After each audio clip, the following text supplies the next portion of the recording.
बहरिया निकल आई तू भौजी, होली में चोली भी गावे द भौजी।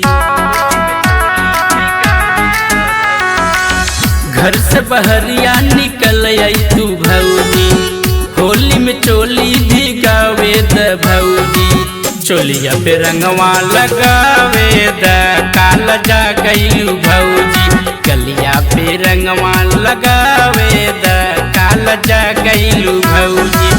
होली में हो खेला खेले के मनवा, गलिया पे देवरू लगावो हो रंगवा।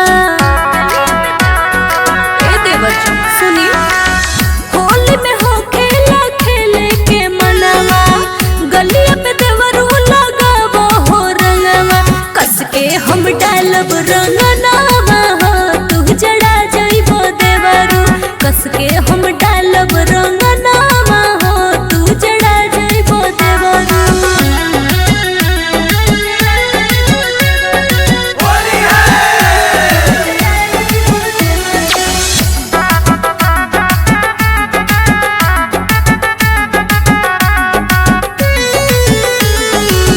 रंगवा में ऐसन का खास बाटे भौजी, रंगवा गुलाल हमरे पास बाटे भौजी।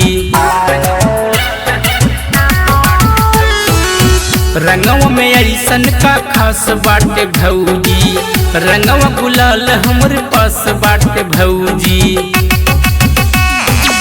चोलिया पे रंगवा लगावे द काल जा गईलू भौजी, गलिया पे रंगवा लगावे द काल जा गईलू भौजी।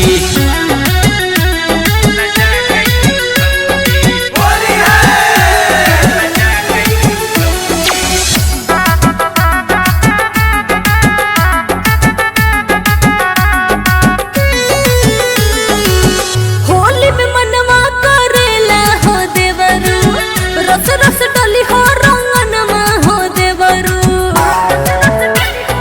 बुझलो ए, होली में मनवा करेला हो देवरू, रस रस डली हो रंगनमा हो देवरू। कस के हम डालब रंगनामा हो, तू जड़ा जाइबो देवरू।